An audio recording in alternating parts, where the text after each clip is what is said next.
나라마다 고유한 음식 문화가 있습니다. 우리나라 역시 음식의 문화가 있죠. 그런데 가만히 살펴보면 우리 음식 문화에는 너그러움과 또 배려심이 듬뿍 담겨 있다 생각을 합니다. 한 예로 구운 생선을 먹을 때에 우리 옛 어른들은 절대로 생선을 앞부분을 먹은 다음 뒤집어 가지고 먹지는 말아라, 복 달아난다 라고 이야기를 했습니다. 미신 같아요. 고기 윗부분만 먹고 뒤집어 가지고는 먹지 말라, 복 달아난다. 근데 사실은 그 안에 따뜻한 마음이 담겨 있는 겁니다. 옛날에는 어땠습니까? 그 어른이 먼저 독상을 받지 않습니까? 다 드시고 나서 이제 물려내면 남은 반찬 가지고 이제는 나머지 식구들이 먹었던 그러한 문화였습니다. 그런데 어른이 그 생선, 옛날에는 생선이 굉장히 귀했지 않습니까? 근데 그 생선을 앞부분을 다 먹은 다음에 굳이 뒤집어 가지고는 나머지 부분도 다 하나하나 그냥 다 집어 먹으면 나머지 식구들, 그 아랫사람들은 먹을 게 없는 것입니다. 그러니 얼마나 참 서운하기도 하고 마음이 그런 거지요. 그러니 그 뒷부분을 먹지 않도록 배려하고자 하는 그 마음에 그러한 이제 문화가 복달아난다라고 하는 표현을 통해 가지고 사실은 담겨 있는 것이지요. 따뜻한 마음입니다. 배려심이죠. 이렇게 음식 문화들을 우리가 가만히 살펴보면 이 민족의 사람들은 어떠한 생활의 태도를 가지고 있고 또 마음들을 가지고 있구나라고 하는 것들을 우리가 하나하나 이렇게 건져낼 수가 있습니다. 그런데 전 세계의 음식 문화가 제각기 다 특별한 부분들이 있지만 가만히 보면요, 어느 나라, 어느 민족이라 할지라도 공통되는 것이 있습니다. 그것은 밥 먹는 시간은 즐거운 시간이라는 것입니다. 그렇지 않습니까?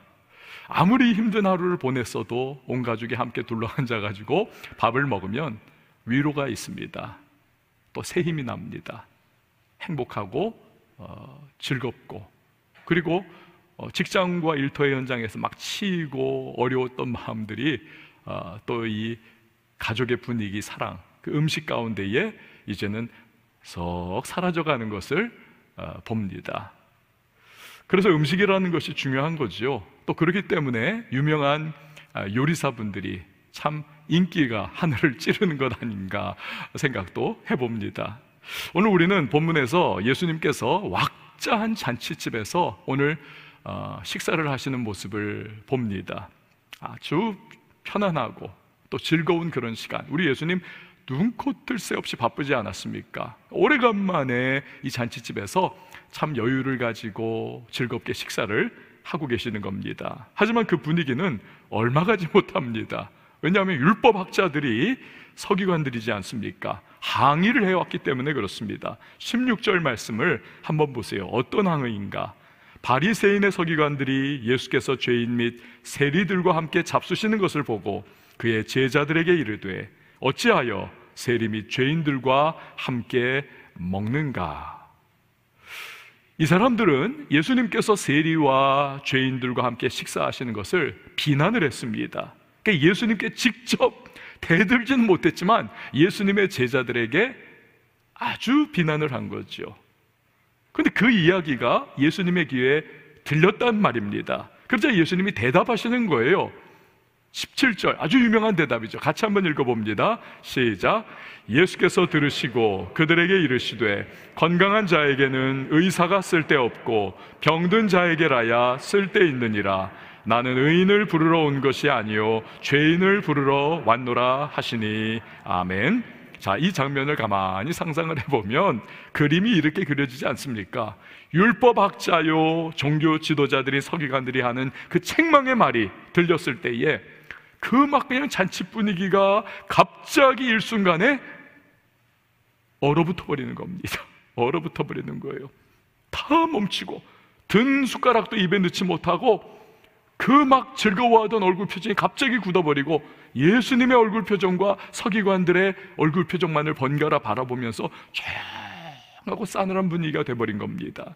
하지만 예수님께서 나는 죄인을 부르러 왔다 라고 하시는 그 말씀을 하시는 그 순간부터 또다시 정지 화면 같았던 그 잔치의 분위기가, 싸늘했던 그 분위기가 다시 풀어지면서 사람들이 기뻐하고 즐거워하는 행복한 소리가 왁자하게 들리는, 아주 장면 전환이 확 바뀌는 그러한 모습이었을 것입니다. 자, 이 시간에 우리 예수님께서 참석하신 이 잔치는 어떻게 시작이 되었고 그 안에 어떤 의미를 담고 있는지를 우리가 살펴보고자 합니다. 자, 우리 한번 14절 말씀을 같이 읽어보도록 하겠습니다. 시작. 또 지나가시다가 알페오의 아들 레위가 세관에 앉아있는 것을 보시고 그에게 이르시되 나를 따르라 하시니 일어나 따르니라. 아멘. 알페오의 아들이요 세리인 레위라고 하는 사람을 예수님께서 제자로 부르시는 장면입니다. 이 레위는 본명이에요. 그리고 예수님께서 제자로 부르신 이후에 이름을 새로 붙여주시죠. 너는 마태다, 하나님의 선물이라고 하는 의미를 가지고 있습니다. 마태. 이 세리는 당시의 유대인에게 증오와 혐오의 대상이었습니다. 이유는 여러분 대부분 아시지요. 그 하고 있는 일들이 결국 유대 나라를 통치하고 있는 이방 로마 제국의 득이 되고, 아니 너무나 중요한 일을 그들이 감당을 하고 있는, 그러니 유대인 입장에서는 매국노의 역할을 그들이 하는 겁니다. 세금을 걷어서 중앙정부에 보내는 거죠. 그 돈을 가지고 로마 제국은 전쟁을 치르고 도로를 닦고 식민지들을 다스리는 것입니다. 게다가 일정에게 세금을 중앙정부에 보내고 난 나머지 돈은 전부 다 인마이 포켓, 자기들이 착복을 하는 겁니다. 로마 제국은 신경 쓰지 않아요. 들어와야 할 세금만 거치면 되는 겁니다. 나머지는 너희들이 알아서 해라.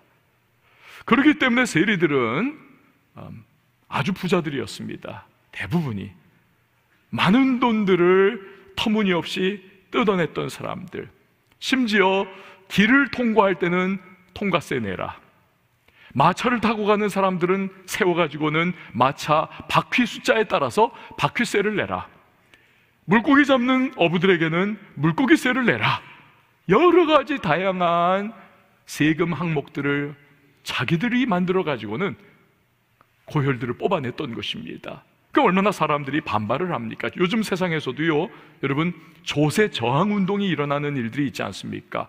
견디지 못해가지고 분노한 시민들이 우리가 못 나겠다라고 그렇게 반발하는 거지요. 그러니 이 당시에 이미 식민 지배를 받으면서 먹고 살기가 너무너무 핍절한데, 아이 그 벼룩의 간을 뽑아내는 것과 같은 이 세리들의 이 아주 악한 행동에 얼마나 사람들이 분노하고 반발이 심했겠습니까? 그러니 이 세리들은 그 동네에 살고 있는 조직폭력배들, 살인청부업자들과 결탁을 주로 했습니다.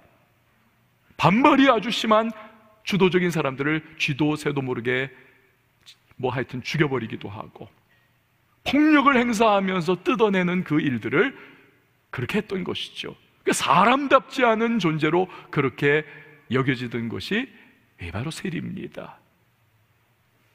그래서 이 당시에는요, 말이 돌기를 세리에게 딸을 주는 사람은 짐승에게 딸을 갖다 바치는 것이다 라고 하는 말까지 돌 정도였습니다. 사람 취급 안 해요. 회당에서 세리들은 배척을 당했습니다. 그러니까 약속의 자녀의 울타리에서 아주 축출당한 것이죠. 법정의 증인으로도 세리는 세우지를 않았습니다. 니들은 거짓말장이고 사기꾼들이라서 우리가 못 믿겠다는 것입니다. 누구도 가까이 하지 않는 존재가 바로 세리였습니다. 여러분, 낙인 효과라고 하는 것 아시죠? 저 인간 아주 나쁜 인간이야. 그래, 낙인을 딱 찍어버리면 억하심정이 생깁니다. 그래, 나 나쁜 인간이다, 어디 한번 해볼래 하면서 더 악하게 굴고 더 못되게 구는 것이 사람의 반발심리입니다. 그러니까 세리들이 그랬어요. 그렇게 배척당하고 그렇게 혐오와 증오의 대상이 되니까 가면 갈수록 악질적이 되었던 이 시대의 세리들입니다. 창녀가 자신의 몸을 파는 사람이라면 세리는 돈과 로마에게 자기의 인생을 팔아 넘겼던 그러한 부류의 사람들. 그래서 두 부류 사람들을 모두 다 이 시대 사람들은 죄인이다, 그러니까 율법의 가르침을 완전히 떠나버린 사람이다 라고 그렇게 손가락질을 했습니다. 그런데 예수님께서 아무도 상대하려고 하지 않는 세리 레위를 제자로 부르십니다. 나를 따라오라. 아마도 평소 이 지역을 다니시면서 예수님께서 이 레위를 눈여겨보셨던 것 같습니다. 사람들에게 두려움과 동시에 혐오감을 불러일으키는 사람, 그러한 세리이지만 그 직업의 특성상 아주 꼼꼼합니다. 그 기장하는 것이 얼마나 꼼꼼하겠습니까? 그거 다 내가 가져야 하니까 일전이라도 그거 놓치지 않기 위해서 꼼꼼하게 장부를 정리하고 기록하는 그 모습, 그런 레위에게서 예수님께서는 충성스러운 제자가 될 때에 마태복음을 기록하는, 이름 그대로 하나님의 선물로 받은 제자 마태, 그 사도의 모습을 보셨을 것입니다. 여러분, 베드로도 비슷한 케이스 아닙니까? 이 베드로 얼마나 다혈질입니까? 그래서 누구보다도 먼저 툭 튀어나가가지고 예수님 나 이거 한번 해볼래요 하면서 막 사고 뭉치처럼 굴기도 하고, 열흘남아의 그러한 여러 좌충우돌하는 모습을 실수 많이 하면서 보였지만, 그러나 예수님은 이 베드로에게서 초대교회의 반석과 같은 그 영혼의 잠재력을 봅니다. 그래서 그에게 너는 게바다, 반석과 또한 바위라고 하는 뜻의 아람어 이름을 그에게 붙여주시지 않습니까? 1500년대 초에 이탈리아에 도나텔로라고 하는 유명한 조각가가 있었습니다. 이분은 성경에 나오는 다윗상을 주로 이렇게 조각을 했던 분으로 유명합니다. 어느 날 그가 작정을 합니다. 내 평생 최고의 내가 걸작품 다비드상을 만들리라. 그러니까 비싼 값에 아주 유명한 지역에 대리석을 특별 주문을 해서 그가 받습니다. 돈 많이 들였어요. 그런데 이것을 밝은 조명 밑에서 바라보다가 이 도니텔로가 실망을 합니다. 보통 사람들은 그냥 속아 넘어갔을 거예요. 그러나 평생 조각하던 이 사람이 보니까 이 대리석의 품질이 예상했던 것과는 이 질이 떨어집니다. 이것 가지고는 나는 못 만들겠다. 마음은 너무너무 쓰리지만 그냥 내다 버립니다. 그런데 지나가던 어떤 젊은 무명의 조각가가 그 돌을, 야, 이거 잘 다듬고 이거 잘만 하면 좋은 작품 나오겠다, 그걸 가지고 갑니다. 도나텔로가 버린 이 대리석을 가지고 이 젊은 무명의 조각가가 자기 작업실에 갖다 놓고 무려 2년 동안을 하루도 빠짐없이 엄청난 정열을 기울여서 조각을 시작하고, 2년이 되었을 때에 그가 결국 조각품을 세상에 내어놓습니다. 그걸 본 사람들마다 입을 다물지 못합니다. 이게 바로 미켈란젤로의 다비드상입니다.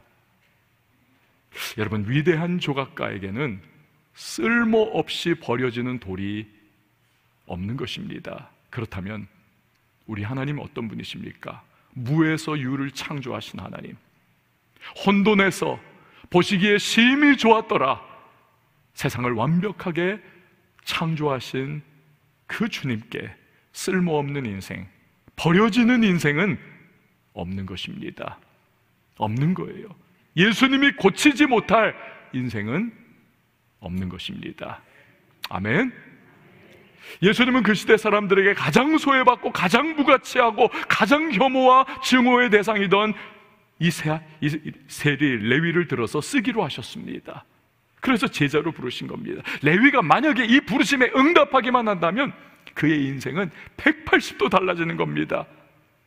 영광스러운 인생, 예수님의 제자의 이 정말 행운과도 같은 너무나 귀한 인생을 그는 앞으로 살아갈 것입니다. 당시의 세리 레위는 예수님을 역시 알고 있었을 것입니다. 왜 몰랐겠습니까? 비록 돈의 노예로 살면서 돈 뜯어내는 재미로 하루하루를 넘겼지만 그 영혼의 갈증이 있거든요. 그래서 들려오는 소식에 이 가버나움 지역에서 놀라운 기적을 일으키고 신비한 말씀을 권위 있게 전하는 예수라고 한다. 궁금한 거지요. 아마도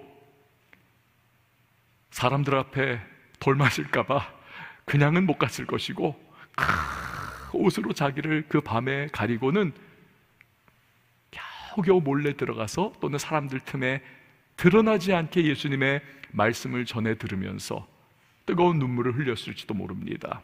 마음을 찌르고 파고 들어오는 그 말씀에 막 뒤집히는 자기의 마음을 겨우겨우 다잡고 있었을지 몰라요. 그러면서 집에 돌아올 때는 그래도 나 같은 것이 어떻게 되겠는가, 다시 원점으로 돌아가서 그 세리의 삶을 여전히 살아가고 있는 그러한 모습이었을지도 모릅니다. 그런데 바로 그 예수님께서 자기를 제자로 부르시는 겁니다. 나를 따라오라. 모두가 자기를 증오하고 자기를 무가치하고 쓸모없는 인생으로 생각하는데 자신을 제자로 부르시는 그분의 음성 앞에 그가 모든 것을 즉각적으로 내려놓고 예수님을 따릅니다. 일어나 따르니라. 즉각적인 응답입니다. 근데 여러분, 이 마태, 이 세리인 레위는 다른 어떤 제자들보다도 이 순간 더 큰 희생을 합니다. 생각해 보십시오. 나머지 어부들이잖아요. 제자들은 대부분이. 어부는 뭡니까? 배 하나만 있으면 되고 그물만 있으면 되는 겁니다. 그래서 고향으로 돌아가기만 하면 되는 겁니다. 옛 생활이 보장되어 있습니다. 예수님 십자가에 못 박힌 이후에 그 일을 하지 않습니까? 세리는 달라요. 세리의 공석은 누군가가 반드시 채워지게 되어 있습니다.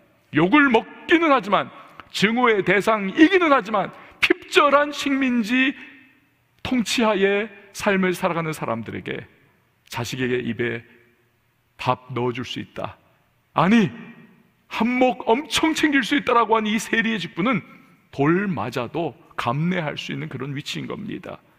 즉각 누군가가 그 자리를 차지했습니다. 돌아갈 자리가 없는 거예요. 그 모든 것을 그는 내려놓고 예수님께 나아갔던 것입니다. 그러나 레위는 자신이 포기한 그 모든 것과는 결코 비교할 수 없는 영광스러운 인생을 살게 되었던 것입니다. 세리를 제자로 부르신 예수님의 모습은 오늘을 살아가고 있는 우리에게 얼마나 위로와 소망이 되는지 모릅니다. 여러분, 아까 우리가 처음에 불렀던 찬양 가사처럼 주여 우린 연약합니다. 우린 연약합니다. 우리가 얼마나 연약합니까? 마음에 결심을 해요. 나 정말 말씀대로 살아야지. 나 진짜 지난주에 들었던 성경 말씀대로, 나 진짜 내가 읽었던 말씀대로, 내가 알고 있는 그 하나님 뜻대로 살면 얼마나 좋을까? 삶의 자리 나갔더니 그때 못합니다. 무너져버리고 일터의 복잡한 현장, 자녀 양육의 각박한 그 현실 속에서 그냥 무너져 내리는 연약한 모습을 바라보면서 스스로가 좌절하고 낙심하고 자포자기하고 난 왜 이럴까? 굉장히 마음이 힘든 것이 우리의 모습들이 아닙니까? 우리는 그래서 오늘 하루하루를 힘겨워하는 겁니다. 주의 긍휼을 구하는 우리는 죄인인 겁니다. 마음은 원이지만 육신이 약해서 세상에 휩쓸리고 때로는 범죄하면서 하나님의 마음을 막 송곳으로 찌르는 것처럼 우린 그렇게 살아가면서 우리는 그러면서 또 힘들어해요. 나 이 정도밖에 안 되는구나.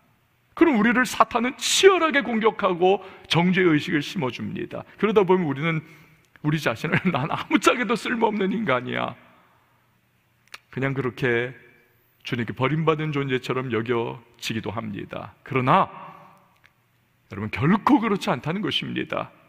주님이 고치지 못할 사람은 아무도 없습니다.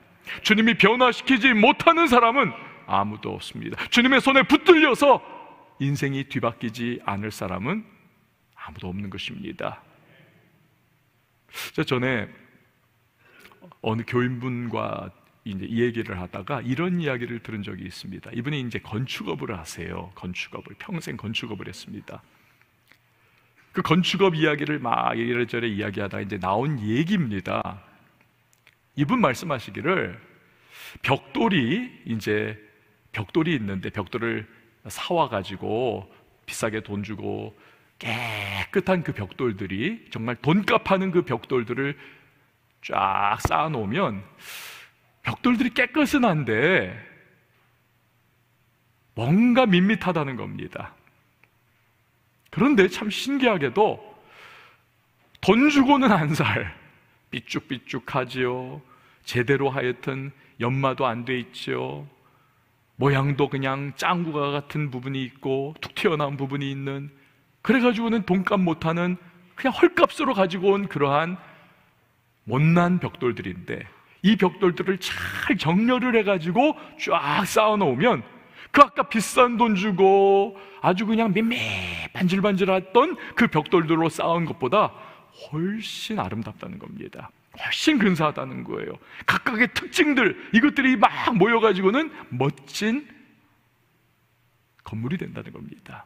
저는 이분이 무슨 말 하는지를 알 것 같습니다. 우리 교회 건물만 해도 그래요. 여러분, 우리 이 본당 외벽에 보시면 아주 그냥 시커먼 느낌의 그 벽돌들로 되어 있지 않습니까? 이 본당이 옛날에 이게 1980년대 지은 건물이거든요.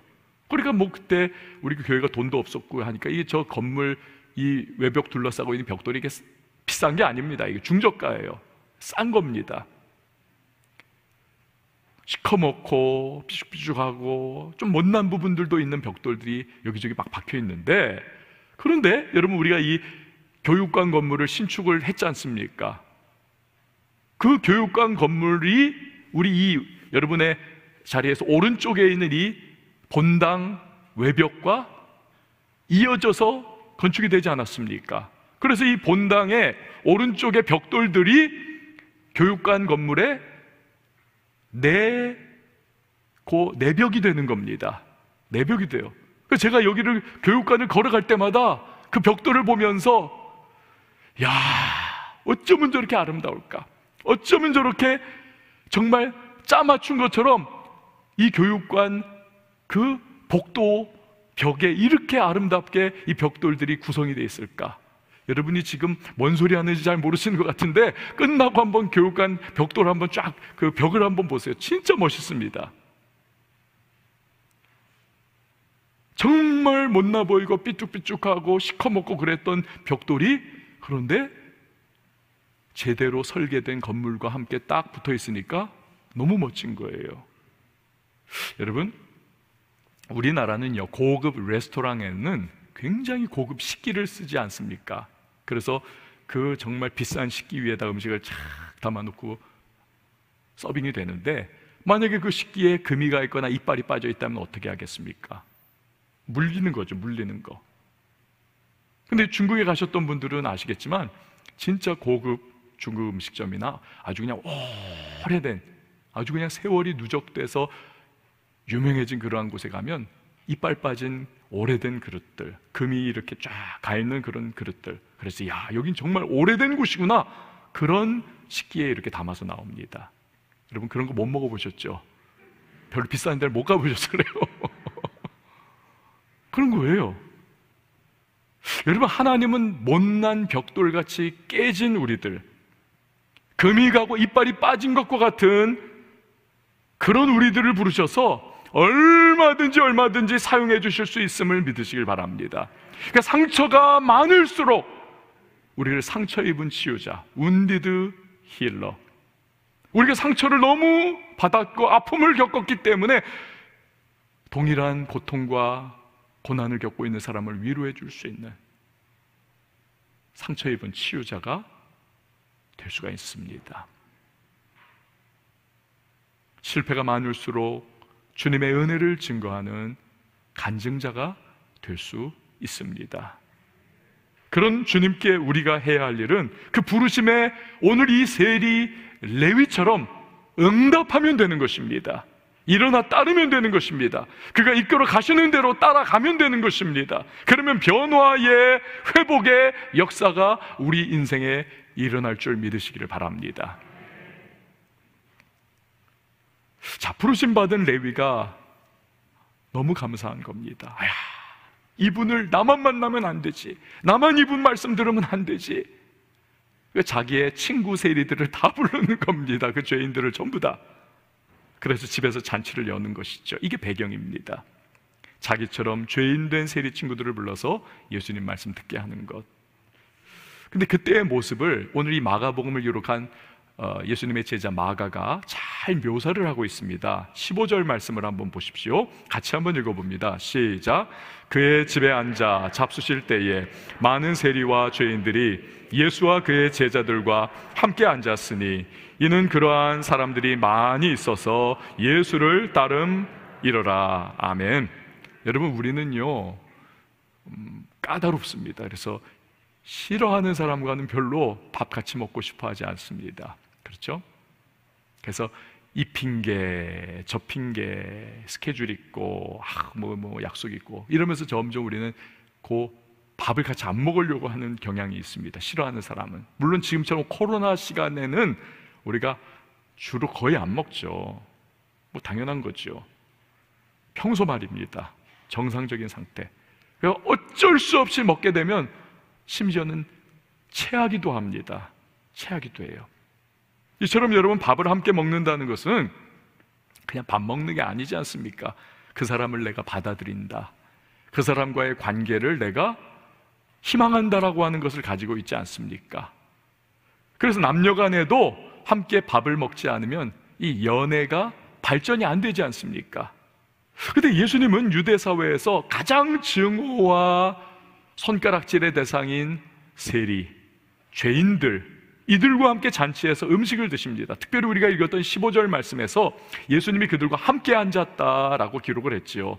이것은 우리처럼 의자에 딱 앉은 것을 의미하는 것이 아닙니다. 교회 좀 다니신 분들은 이게 무슨 이야기인지 아실 거예요.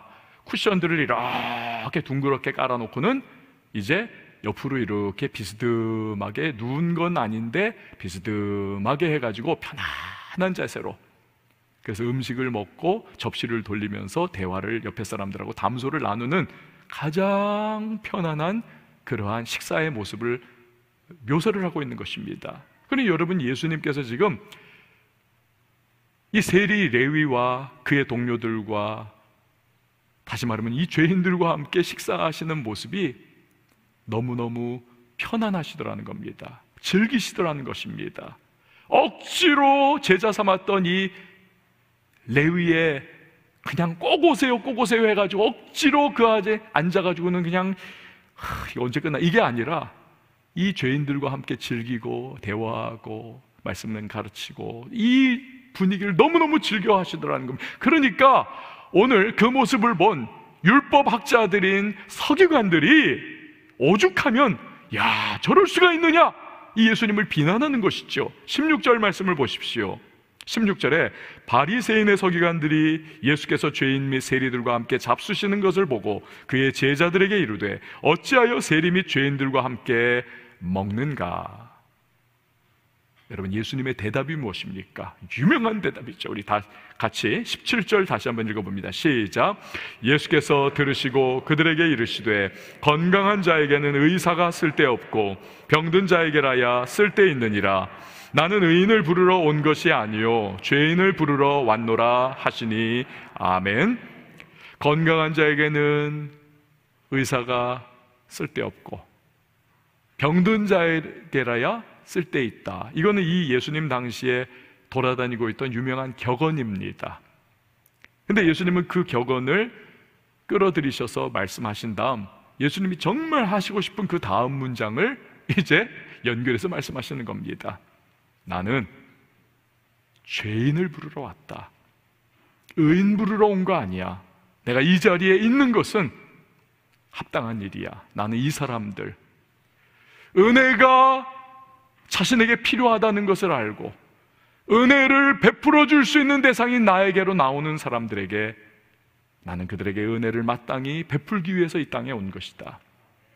은혜가 필요 없다라고 생각하는 사람들, 나는 의인이야, 자기 의에 사로잡혀가지고 현실의 자신의 모습 가운데 만족 도취한 채 주님이 베푸시는 용서와 자비와 변화의 은혜를 갈구하지 않는 사람들, 그들에게는 나는 필요한 존재가 아니라는 것입니다.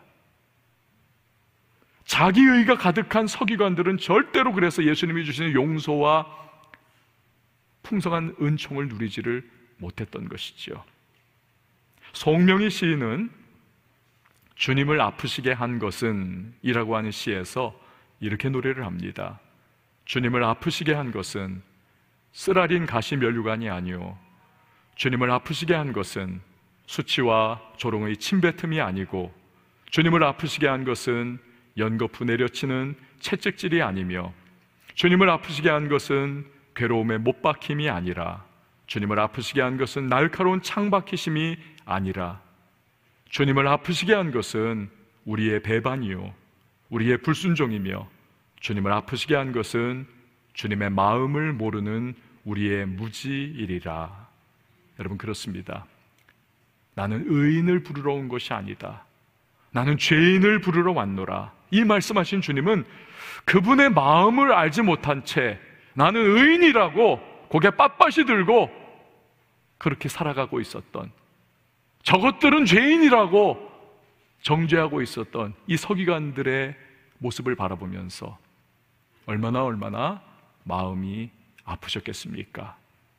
여러분, 우리는 꼭 기억해야만 합니다. 주님은 우리의 모든 죄, 우리의 모든 불의, 우리의 모든 실수, 우리의 모든 허물과 우리의 모든 무너져 있는 모습들, 우리의 모든 연약함들, 그 십자가로 다 회복시키시고 그 은혜 가운데 다 품어주실 수 있는 분이 우리 예수님임을 믿으시기를 바랍니다. 오늘 서기관들의 비난에도 불구하고 많은 세리와 많은 죄인들, 그들과 함께 즐거이 식사하시는 모습에서 우리를 그것을 확인할 수 있는 것이지요. 이런 주님의 마음은 어제나 오늘이나 영원토록 동일하신 겁니다. 그래서 우리가 예수님이 이 땅 오시기 수천 년 전에 이스라엘의 목자였던 다윗 왕, 그가 노년에 자기의 어렸을 때 목동 생활할 때 하나님과의 관계를 그가 떠올리면서 지었던 시편 23편 우리 기억하지 않습니까? 여호와는 나의 목자시니. 그 5절에 보면 이렇게 노래하고 있죠. 주께서 내 원수의 목전에서 내게 뭘 차려주신다고요? 상을 차려주시고 잔치상을 차려주시는 하나님이십니다. 우리를 마귀는 정죄하고 우리를 마귀는 공격하고 우리를 마귀는 참소하지만 주님은 우리에게 풍성한 잔치상을 차려주시는 분이신 것입니다. 오늘 본문에 나오는 예수님의 마음은 바로 그 다윗이 성령으로 노래했던 주님의 모습을 담고 있는 것입니다. 주께서 내 원수의 목전에서 내게 상을 차려주시고 너 나와 함께 먹고 마시지 않겠니? 그리고 내 안에서 용서와 평안을 누리지 않겠니? 주님의 마음입니다. 전에 제가 제 친구를 좀 전도를 하려고 했습니다. 이 친구가 사업을 하는데 막 하여튼 뭐 사업하니까 하여튼 뭐 그냥 술자리 매일 갈 것이고 하여튼 엉망진창으로 사는 것 같아요. 그래가지고 야, 좀 교회 좀 가자. 그랬더니 이 친구가 막 난처한 표정을 주더니 내가 죄가 너무 많아가지고 내가 죄 좀 해결하면 내가 교회 갈게. 여러분, 정말 교회가 그런 곳인가요? 죄 해결함 받은 사람들이, 깨끗한 사람들이 여기 와가지고 정말 모인 곳이 우리 교회인가요? 정반대 아닙니까? 교회는 죄인들의 집합소요, 죄인들의 대합실이 교회입니다. 예수님의 오늘의 말씀에 의하면 교회는 병원입니다. 병든 자들이 와글와글 모인 것이 교회입니다. 여러분, 병원을 생각해 보십시오. 어떤 병원이 좋은 병원입니까? 건강한 사람들, 아무 병 없는 사람들이 버글버글한 병원이 좋은 병원인가요? 그렇지 않습니다.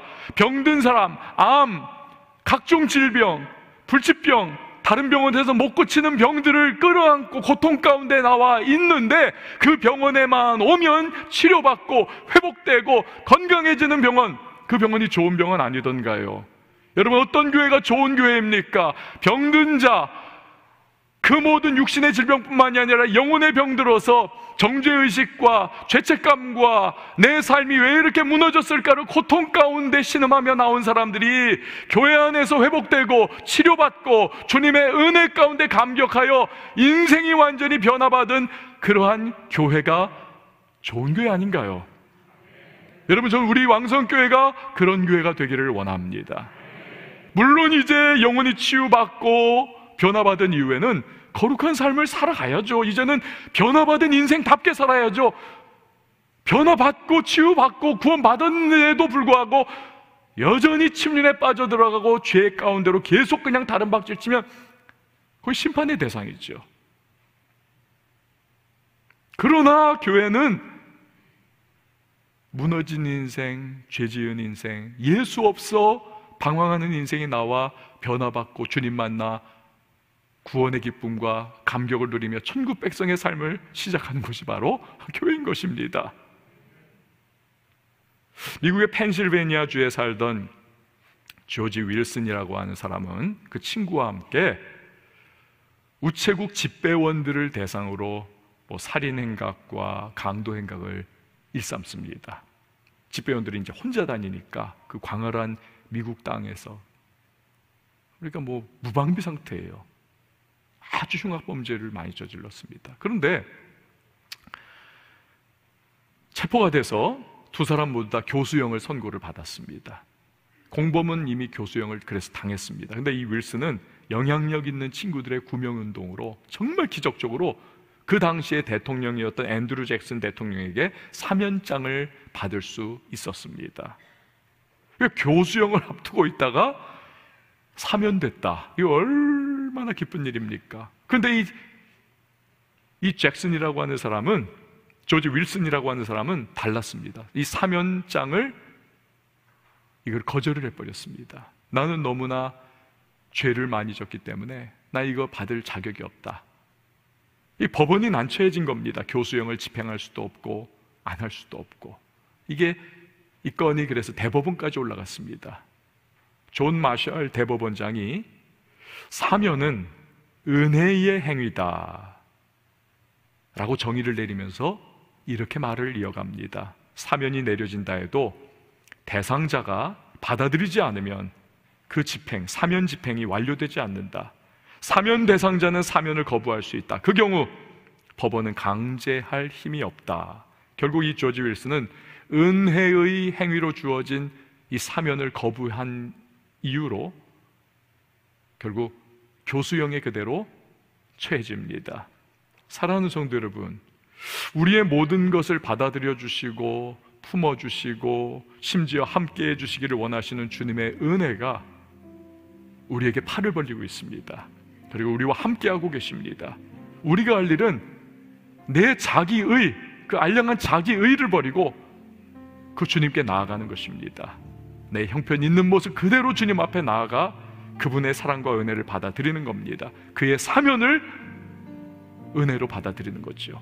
그럴 때 주님의 용서와 자비와 은혜가 우리의 인생을 회복시켜 주시는 것입니다. 그분은 우리를 쓸모없다 하지 않으십니다. 다 세상 버려도, 그러나 그분만큼은 우리를 버리지 않으십니다. 예수님은 우리가 어떤 상태이건 간에 우리를 회복시켜 주실 수 있습니다. 그런 주님이심을 믿고 그분 앞에 나아갈 때 주님은 우리의 모든 것을 받아들여 주시고 품어 주시고 회복시켜 주십니다. 그리고 우리는 그분 안에서 그가 주시는 은혜와 평강과 새로운 소망, 그리고 주 앞에 동행의 발걸음 가운데 매일매일의 삶의 자리에서 주께서 베푸시는 은혜의 연회, 우리가 참여하여 감사 가운데 살아갈 수가 있는 것입니다. 오늘 우리 함께 찬양하실 텐데요, 오늘 이 찬양이 이 말씀 메시지를 그대로 담고 있다 생각을 합니다. 여러분, 아무도 우리를 쓸모 있다 생각하지 않고 버린다 할지라도, 다 등을 돌린다 할지라도 십자가에서 사랑을 베푸신 예수 안에 우리가 나아간다면 됩니다. 그분에게 나아가면 되는 겁니다. 오늘 그 사실을 기억하면서 이 찬양 부르고 기도하도록 하겠습니다. 십자가 그 사랑 멀리 떠나서.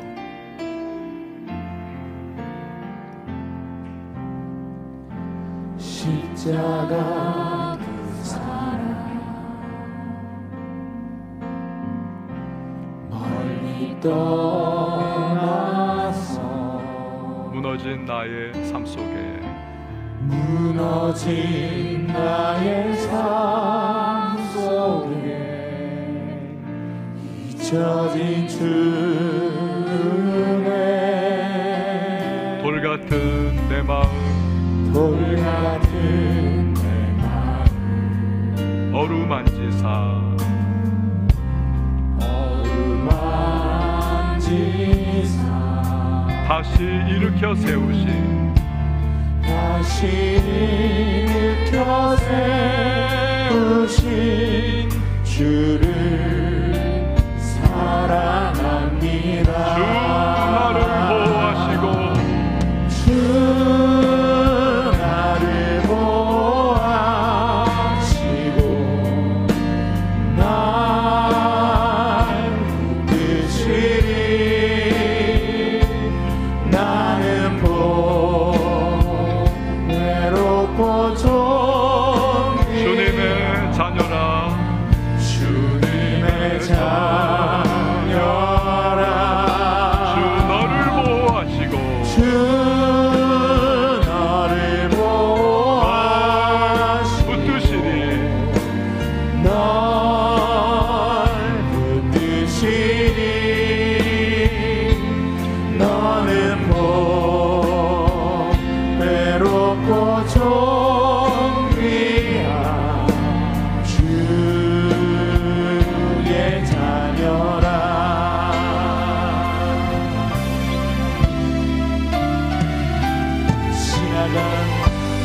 지나간 일을 기억하지 않고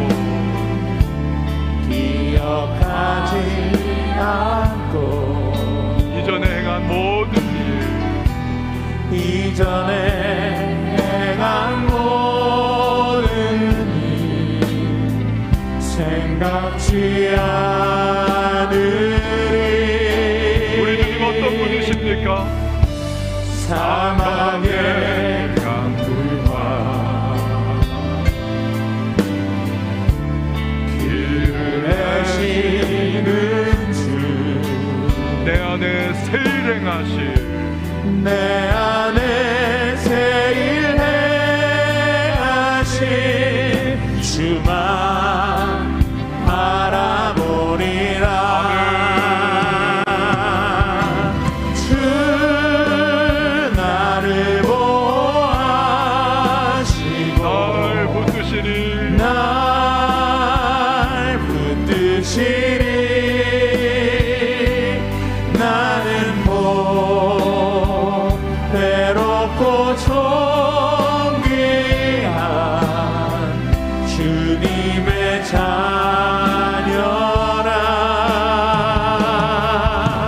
주 나를 보호하시고 널 붙드시리. 너는 외롭고 존귀한 다시 한 번 더 찬양하며 나갑니다. 주의 자녀라. 함께 오른손을 높이 들고 주 너를 보호하시고 날 붙드시리. 나는 외롭고 존귀한 주님의 자녀라. 주 나를 보호하시고 널 붙드시리. 너는 외롭고 존귀한 주의 자녀라. 여러분, 이 시간에 우리 기도하며 나갈 때에 하나님, 나 부족하고 연약하지만 때로 무너지고 나 자신이 나를 생각해도 참 힘든 나는 사람이야. 난 참 문제야. 나는 참 소망 없어 생각하는 그러한 상황이라 할지라도 아니요, 주님께서는 우리를 얼마든지 일으켜 세우시고 변화시키시고 새로운 길 걸어갈 수 있도록 주께서 힘주시는 분이십니다. 그분은 우리에게 은혜의 연회를 베풀어 주십니다. 내 안에 거하라, 내가 너와 함께 하겠다. 너 나와 동행하자. 나와 함께 나아갈 때 너의 인생을 내가 바꾸며 너의 삶 속에 나의 은혜를 부어주겠다. 오늘 말씀하십니다. 이 시간 함께 기도하며 나갈 때 우리 자신 고백하면서, 주님, 오늘 그 은혜의 주님을 만나고 그 은혜의 주님 앞에 내 삶을 내어드리고 그 주님의 은혜 가운데 날마다 거하며 나갈 수 있도록 도와달라고 우리 시간 말씀 기억하며 함께 기도하도록 하겠습니다.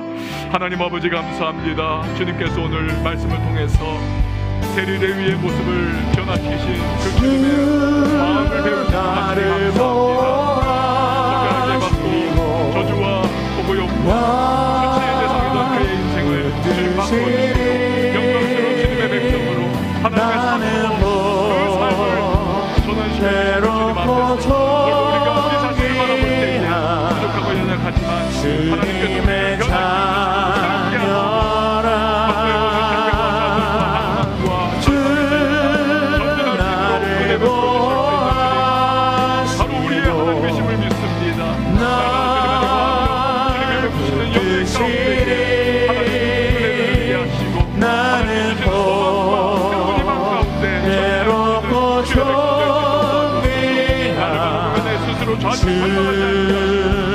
주의 자녀라.